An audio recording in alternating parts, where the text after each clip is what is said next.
창세기 2장 1절에서 8절까지 우리 한 절씩 교독을 하겠습니다. 제가 먼저 읽겠습니다. 천지와 만물이 다 이루어지니라.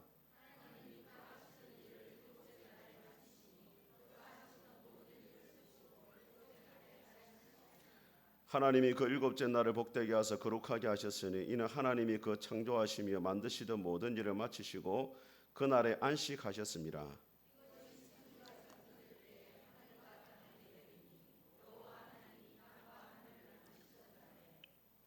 여호와 하나님이 땅에 비를 내리지 아니하셨고 땅을 갈 사람도 없었으므로 들에는 초목이 아직 없었고 밭에는 채소가 나지 아니하였으며 여호와 하나님이 땅의 흙으로 사람을 지으시고 생기를 그 코에 불어넣으시니 사람이 생명이 되니라.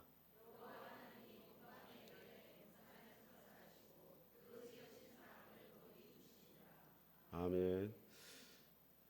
오늘 이 본문의 말씀을 가지고 인간이란 누구인가 이런 제목으로 하나님 말씀을 선포하겠습니다. 앞뒤 좌우 함께 다시 한번 인사하겠습니다. 잘 오셨습니다. 은혜 받으시기 바랍니다. 한 주간 평안하셨습니까? 오늘도 하나님 우리 아버지와 주 예수 그리스도로부터 은혜와 평강의 복이 여러분 가운데 함께 할 수 있기를 주님의 이름으로 축복합니다. 한 정신병원에 자신을 쥐라고 착각하는 사람이 있었습니다. 자기가 늘 쥐라고 그래서 치료를 받았어요. 그래가지고 선생님, 의사 선생님으로부터 당신이 이제 더 이상 쥐가 아니고 사람이더라고 이제 확신을 가지게 되었어요. 근데 이 사람이 병원을 나가자마자 다시 황급하게 뛰어 들어왔어요. 왜 그러냐라니까 밖에 고양이가 있다고. 당신은 이제 쥐가 아니라 사람이 되었으니까 걱정하지 말라니까 나는 그걸 알고 있는데 고양이가 아직 그걸 잘 모르는 것 같다. 그렇게 이야기를 했어요.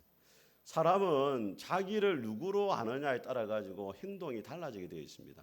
만약에 여러분에게 당신은 누구십니까? 라고 물으시면 여러분은 뭐라고 대답할 것 같아요?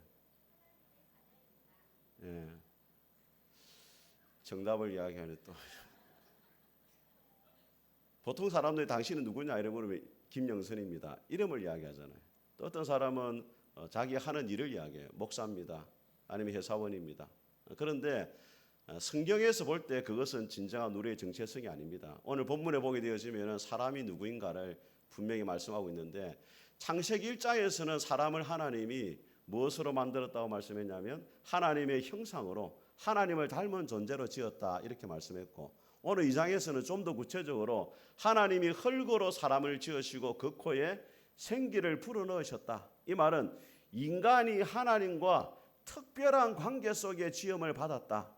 하나님이 없이는 인간이 존재할 수 없는 그런 존재로 지음을 받았다는 것을 말씀하고 있는 것입니다. 오늘 본문의 말씀을 통해 가지고 인간이 누구이고 하나님 앞에서도 어떻게 살아가야 되는지 하나님 음성을 듣도록 하겠습니다. 첫 번째로 인간은 안식이 필요한 존재입니다. 우리 2절 말씀을 같이 한번 읽어보겠습니다. 시작. 하나님이 그가 하시던 일을 일곱째 날에 마치시니 그가 하시던 모든 일을 거치고 일곱째 날에 안식하시니라.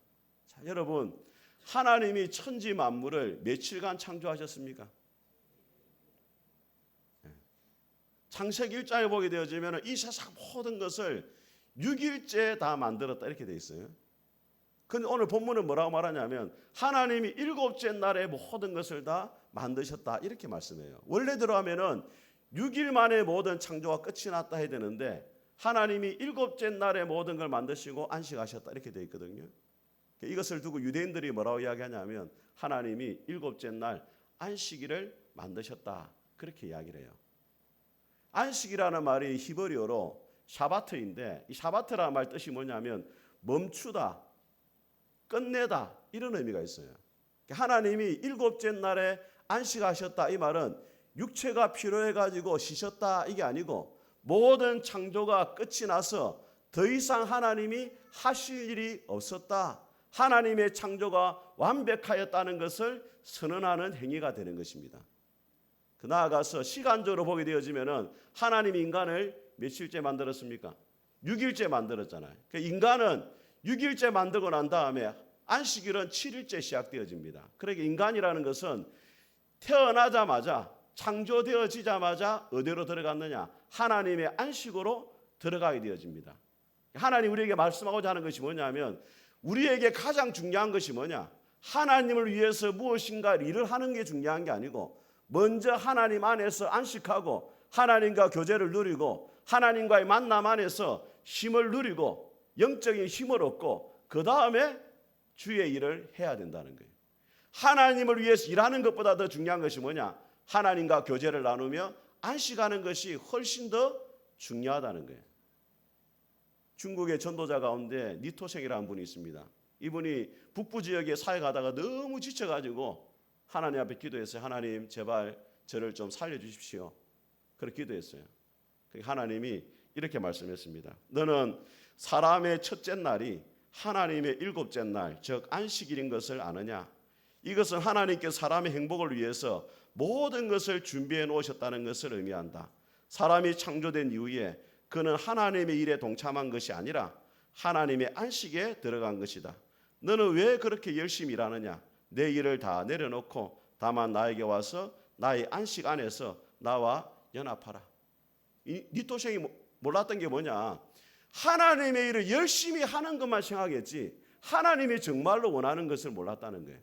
포도나무 가지가 포도나무에 붙어 있기만 하면은 절로 진액이 올라와가 열매를 맺게 되어지는데 열매를 맺는 일에 너무 열심히 한 나머지 포도나무 대신 주님께 붙어 있는 일을 소홀히 했다는 거예요. 오늘날 성도들의 문제가 뭐냐? 하나님을 위해서 일하는 사람은 많지만은 하나님과의 관계 속에서 안식하고 하나님과의 교제와 사귐에 힘쓰는 사람들은 그렇게 많지는 않습니다. 여러분 하루를 돌아보면서 한번 생각해 보시기 바랍니다. 여러분이 하나님 안에서 안식하는 시간이 과연 얼마나 되는지, 말씀과 기도를 통해 가지고 하나님과의 보내는 시간이 과연 얼마나 되는지, 그 하나님 안에 안식하는 시간이 결과적으로 주를 위해서 얼마나 더 많은 일을 하느냐, 열매를 맺느냐가 결정되어진다는 거예요. 그래서 하나님 우리에게 원하시는 것은 먼저 하나님 안에서 안식하는 겁니다. 한번 따라하겠습니다. 하나님 안에서 안식하라. 자, 그리고 주일이 되면 우리가 주일날 모여가지고 예배를 드리고 세상 일을 쉽니다. 왜 우리가 세상 일을 쉬고 하루를 구별해가지고 하나님 예배를 드립니까? 그것은 세상 일을 나의 우상으로 삼지 않겠습니다라는 고백이에요. 하나님, 내가 살아가는 것은 이 세상 일을 열심히 해가지고 내가 살아가는 것이 아니고 하루하루 하나님의 은혜로 살아가고 있습니다. 그걸 고백하는 것이 뭐냐면 세상 일을 하루를 딱 쉬는 거예요.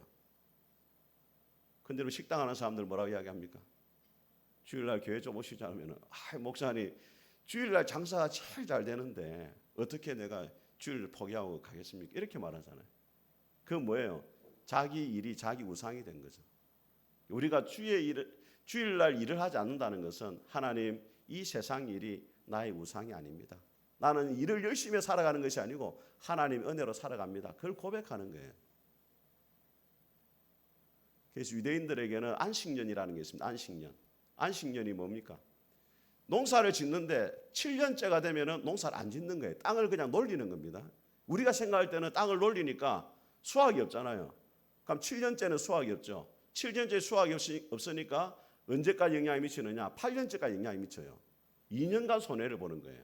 근데 하나님이 뭐라고 말씀하시냐면 6년째 되는 해에 3년치 소출을 내가 주겠다 이렇게 이야기해요.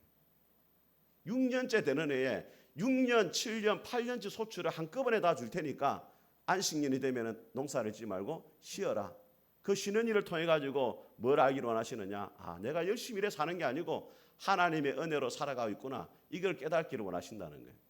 그래서 목회자들도 7년째가 되면은 안식년을 가집니다. 저는 한 번도 못 가졌어요. 왜 안식년을 가집니까, 여러분? 열심히 목사님 목회를 했으니까 1년을 쉬십시오. 이게 아니고 목회가 김영선 목사가 열심히 해가지고 푸르스 교회가 세워지는 게 아니고 하나님의 은혜로 교회가 세워진다는 그 믿음의 고백을 가지고 목회를 다 내려놓으라는 거예요. 네가 목회를 하는 것이 아니라는 것을 하나님 앞에 고백하라는 거예요. 여러분 할 수 있으면은 저도 1년간 교회를 떠날 수 있도록 하나님이 어떻게 일하시는지 한번 볼 수 있도록 그렇게 기회를 좀 주시면 좋겠어요. 아무도 아멘 안 하시네. 축복을 유통하는 삶이라는 책을 쓴 장경철 목사님의 책에 보면은 자녀들에게 이런 이야기를 합니다. 지금은 잘 없죠. 충전지가 나온 때 충전지. 건전지는 방전되면 못 쓰잖아요. 그 충전지는 충전기에 넣고 다시 충전을 시키면은 또 쓸 수가 있었잖아요. 아이들이 그걸 설명해 줬어요. 근데 한번 아들이 뭐라고 이야기하냐면 아버지 보고 아버지 청춘기 어디 갔어요? 청춘기. 막 그렇게 이야기를 하더라는 거예요. 그래서 그 이야기를 듣고 이 장경철 목사님이 이렇게 글을 썼습니다. 나는 그들의 표현을 교정해 주려고 하다가 그만두었다. 청춘기라는 말도 된다고 생각했다. 충전기는 건전지의 청춘을 돌려주는 기계라는 생각이 들었다. 우리가 하나님의 품 안에 거하며 안식하는 시간을 누릴 때 하나님은 우리에게 충전의 축복을 허락하신다. 시편 103편 5절 여호와께서 내 청춘으로 독수리같이 새롭게 하시는도다. 우리가 안식일을 지키는 것이 아니라 안식을 지킬 때 하나님의 안식이 우리를 지켜주고 충전해 줄 것이다. 여러분 주일은 단순히 쉬는 시간이 아니고 하나님 앞에 나와서 예배를 드림으로 영적으로 재충전이 되는 시간이고 여러분의 신앙을 다시 한번 독수리가 날개치 올라간 같이 새롭게 하시는 시간인 줄 믿습니다.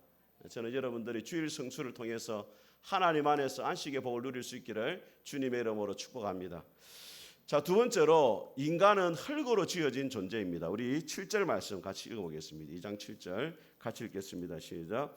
여호와 하나님이 땅의 흙으로 사람을 지으시고 생기를 그 코에 불어넣으시니 사람이 생명이 되니라. 자, 여러분 하나님이 창세기 1장에서 하나님이 우리를 어떻게 만들었다고요? 하나님의 형상대로 하나님을 닮은 존재로 지었단 말이에요. 얼마나 존귀합니까 여러분? 여러분 누구를 닮았다고 이야기 들으면 기분 좋습니까 여러분? 네? 누구 닮았다고 들으면 기분이 좋아요? 네. 저는 몰랐는데 이전에 나이가 드니까 아버지 닮았다 이야기 들으면 기분이 좋더라고요. 우리 아들들은 내 닮았다면 별로 기분 안 좋아합니다. 엄마 닮았다 이러면 기분 좋아하고. 그 나이가 드니까 아버지 닮았다 이 소리가 기분이 좋아요. 근데 우리는 누굴 닮았다고? 하나님 아버지를 닮았단 말이에요. 그러면 하나님이 금으로 만들든지 그죠? 사람을 뭐 은으로 만들든지 보석으로 만들어서 얼마나 좋겠어요. 근데 하나님이 사람을 뭐로 만들었다? 흙으로 만들었어요. 이 흙이라는 단어가 히브리어로 뭐냐면 사파르라는 단어인데 땅이라는 단어가 아다마입니다. 아다마. 아다마에서 아파르입니다. 아다마에서 땅에서 아파르 흙을 가지고 사람을 만들었어요. 근데 그 사람 이름이 뭐라고요? 아담이에요. 약간 의미가 통하잖아요, 그죠? 아다마 땅에서 아파르 흙을 가지고 사람을 만드는데 그 사람 이름이 뭐라고요? 아다마. 그러니까 아담이 땅에서 나왔고 흙에서 나왔다는 것을 기억하라 이 말이에요. 여러분 장례식에 가보면 요즘은 대부분 화장을 하잖아요. 그죠?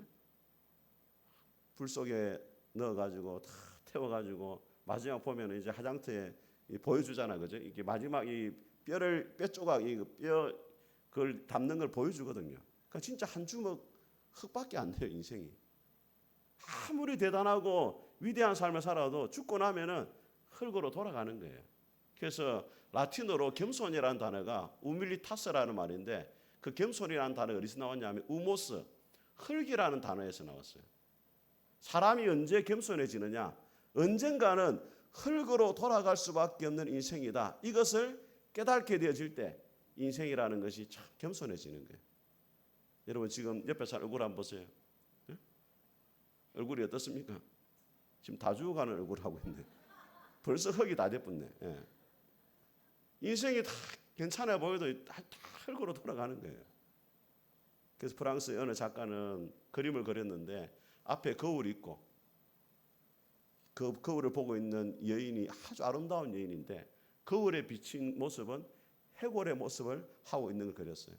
당신은 언젠가는 어디로 돌아간다? 해골이 되고 죽는다는 걸 기억해라. 그래서 여러분 우리 여성분들은 거울에다가 해골을 하나 딱 붙여놓으세요. 나는 언제나 해골로 돌아갈 인생이다. 그럴 때 마음이 겸손해지는 거예요. 창세기 18장에 아브라함이 하나님 앞에 소돔과 고모라 성을 두고 기도할 때 뭐라 말하냐면 하나님 티끌과 재와 같은 내가 감히 죽게 아뢰입니다. 이렇게 고백해요. 나는 티끌에 불과하고 재에 불과한 그런 연약한 인생인데 하나님 앞에 기도합니다. 여러분, 누가 하나님 앞에 기도할 수 있습니까? 자기가 무엇인가를 할 수 있다고 생각하는 사람은 기도를 안 해요. 진짜 내가 아무것도 아니구나, 그거를 깨닫는 순간 하나님 앞에 뭐하냐? 기도할 수밖에 없는 거예요. 사람이 철이 들려면은 3번을 실망해야 됩니다. 첫 번째는 자기한테 실망해야 돼요. 내가 아무것도 아니구나, 이 깨달아야 돼요. 두 번째는 다른 사람에게 실망해야 됩니다. 사람을 의지하고 사람에게 도움을 받으려고 생각했는데 사람은 내가 믿을 만한 대상이 못 되는구나, 그걸 또 깨달아야 돼요. 세 번째, 누구한테 실망해야 되겠어요? 하나님께 실망해야 돼요. 도무지 이해할 수 없는 하나님을 인생 가운데 만나야 되어질 때, 예기치 않는 질병이 찾아오고 예기치 않는 사고를 만나야 되어지고 도무지 해결할 수 없는 문제 앞에 섰을 때 하나님 왜 나에게 이런 문제를 하러 가시는지 이해가 되지 않을 때, 그때 자기가 얼마나 무능한 인간인 걸 깨닫게 되면서 하나님 앞에 비로소 기도하게 되는 거예요. 욥처럼. 우리나라의 최고의 지성이라 불렸던 이어령 박사님이 2007년에 세례를 받았습니다. 동경에서 받았어요. 하용조 목사님한테. 동경에 그 당시에 온누리교회가 러브 소나타라고 일본 선교를 위해 집회를 했는데 그때 이어령 박사님이 이제 세례를 받았어요. 교회를 다닐 뿐이 아니에요. 그분이 기독교에 대해서 뭐라고 이야기했냐면, 문화적 현상으로 기독교를 인정하지만 신앙의 대상으로는 미신이기 때문에 그런 미신을 내 신앙으로 받아들일 수가 없다. 기독교를 미신으로 봤습니다. 하나의 종교로 봤어요. 근데 그분이 왜 예수님을 믿게 되어졌느냐? 자기 큰딸이 이미나라는 목사님이 지금은 돌아가셨어요. 이미나 씨가 미국에서 변호사를 하고 있었습니다. 그분이 누구랑 결혼했냐면 이전에 민주당 대표도 했던 김한길 씨하고 결혼했어요. 작가 아시죠? 그분하고 결혼했는데 이 미나 씨가 갑상선 암이 걸리게 되어지고 수술을 했는데 3번이나 재발을 해요. 둘째 아들이 자폐가 왔어요. 주의력 결핍에 가인행동 장애에 자폐성 성향이 있어가지고 10년을 울었어요. 아들 때문에. 그러다 보니까 망막이 손실이 와버렸어요. 앞이 잘 안 보이는 거예요. 어느 날 하와이에 있는 자기 딸 집에 이 이령 박사가 왔는데 딸이 눈이 안 보여 설거지를 잘 못하는 것을 보게 됩니다. 그러니까 여러분, 딸을 보는 아버지 마음이 어떻겠어요? 눈이 안 보이고 설거지를 제대로 못하니까. 그걸 보면서 이어령 박사님이 교회에 가서 기도합니다. 뭐라고 기도했느냐? 하나님, 나의 사랑하는 딸 미나에게서 빛을 거두지 않으신다면 남은 삶은 주님의 종으로 살겠습니다. 그래가 미나 씨가 한국에 와서 검사를 했는데 다행히 의사가 뭐라고 이야기했느냐? 눈에 이상이 없습니다. 문제가 해결이 됐어요. 그래가지고 이어령 박사님이 세례를 받게 되었어요. 그래서 뭐라고 이야기했냐면, 내가 가장 사랑하는 딸을 위해서 아버지 내가 못해준 것을 해주시는 하나님이 얼마나 위대하냐, 나도 신앙을 가지겠다. 그래가지고 세례를 받게 되었습니다. 여러분, 창세기 4장에 보게 되었으면은 아담의 아들 셋이 에노스를 낳았을 때 비로소 사람들이 여호와 이름을 불렀다, 이렇게 말해요.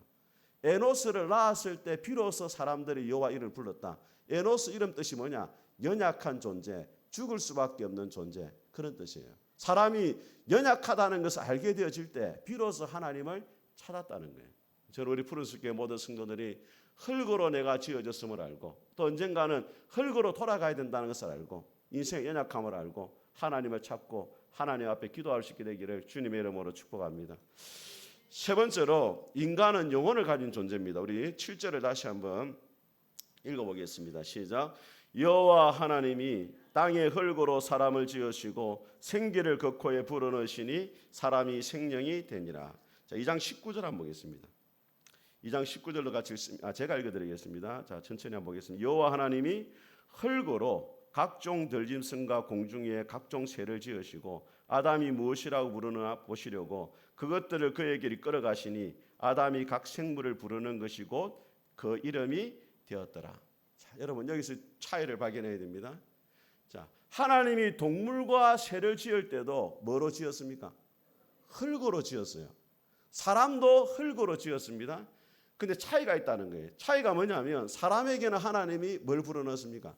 생기를 불어넣었다, 이렇게 돼 있어요. 그래서 생명이 되었다. 생명이라는 것은 살아있는 존재가 되었다, 이 말이에요.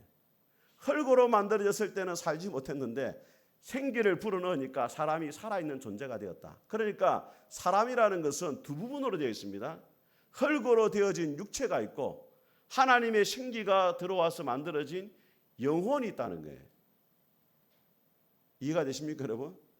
자, 사람에게는 두 부분이 있습니다. 정신을 차리세요. 지금 몸 안에 있는지 몸 밖에 있는지 지금 사람에게는 육체가 있고 뭐가 있다고요? 영혼이 있단 말이에요. 그래서 여러분 동물은 육체만 있기 때문에 배부르게 먹기만 하면은 만족합니다, 여러분.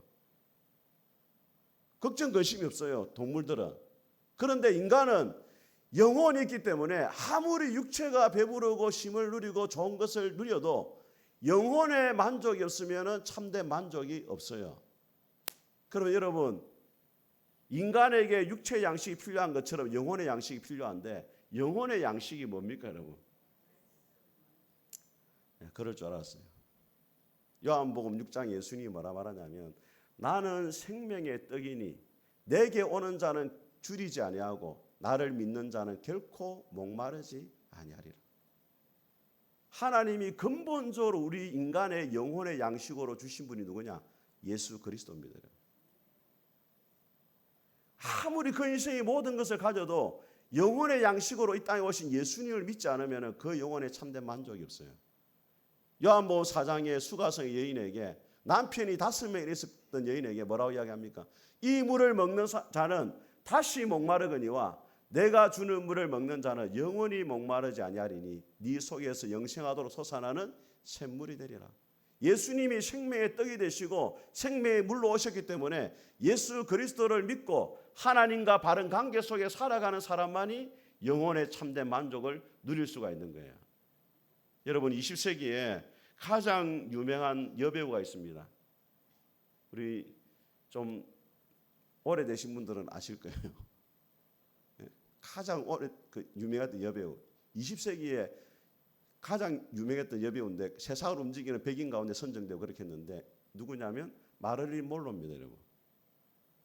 고개를 끄덕끄덕 하시면 참 많이 오래되신 분인데 마릴린 monroe 아시죠? 그 막 보면은 한풍기 위에서 뭐 바람 불어오고 치마 내리고 막 이런 그 마릴린 monroe거든요. 그 얼마나 예뻤는지 이름 자체가 브랜드였어요. 마릴린 monroe가 그만큼 유명했는데 이 마릴린 monroe가 결국에는 언제 자살하느냐? 1962년 35살에 자살을 해요. 가진 걸 다 가지고 얼굴도 너무 예쁘잖아요. 인기도 많았잖아요. 돈도 많았잖아요. 그래서 자살했단 말이에요. 왜 했느냐? 이렇게 말합니다. 나는 한 여성으로 가질 수 있는 모든 것을 다 가졌습니다. 나는 젊고 아름답습니다. 나는 돈도 많고 사랑에 굶주리지도 않았습니다. 날마다 수백 통의 팬네트를 받습니다. 누구보다도 건강하고 부족한 것이 없습니다. 미래에도 그렇게 살 수 있을 것이라고 확신합니다. 그런데 웬일일까요? 나는 너무나도 공허하고 불행합니다. 뚜렷한 이유를 찾을 수가 없지만 나는 불행하다고 느끼고 있습니다. 나의 인생은 파장하여 문을 닫은 해수욕장과 같습니다. 여러분 여름에 해수욕장에 개장하면 얼마나 많은 사람들이 몰립니까? 해운대에 뭐 60만 명 이렇게 몰려들잖아요. 그런데 파장한 해수욕장 한번 보세요. 자기 인생이 그만큼 외롭고 공허하다는 거예요. 세상으로 가질 수 있는 다 가졌지만은 인생이 외롭고 공허하고 허무하다는 걸 이야기를 겁니다. 파스칼이 뭐라고 이야기했느냐? 인간에게는 하나님만이 채울 수 있는 공간이 있댔어요. 세상 모든 것을 다 가져도 하나님으로 그 공간이 채워지지 않으면 인생이 공허하고 허무하다는 거예요. 그럼 왜 우리가 세상 것으로 만족할 수 없느냐? C.S. 루이스가 이런 말을 했습니다. 이 세상의 어떤 경험으로도 충족되지 않는 열망이 내 안에 있다면 아마도 내가 다른 세상, 초자연적이고 영원한 세상에 맞게 창조되었기 때문이 아니겠느냐. 왜 우리가 이 세상 것으로 만족을 못하느냐. 하나님이 처음 지을 때부터 이 세상에 적합한 사람이 아니고 하나님의 나라에 적합한 사람으로 만들었기 때문에 세상 것으로 만족이 안 된다는 거예요. 여러분 사자는 풀로는 만족을 못해요. 고기를 먹는 사자는 풀을 먹어서는 만족이 없는 것처럼 우리 인생은 하나님으로 만족할 만한 존재로 지어졌기 때문에 세상 것으로는 만족을 누릴 수가 없는 것입니다. 요한일서 3장은 이렇게 말합니다. 사랑하는 자여 네 영혼이 잘된 같이 범사가 잘되고 강건하기를 원한다. 먼저는 인간의 영혼이 잘 되어야 나머지가 다 형통할 수가 있는 것입니다. 저는 우리 푸른숲교회 모든 성도들이 생명의 양식으로 이 땅에 오신 예수 그리스도를 믿고 주님과의 바른 관계 속에 살아감으로 참된 만족을 누리며 살 수 있기를 주의 이름으로 축복합니다. 우리 같이 한번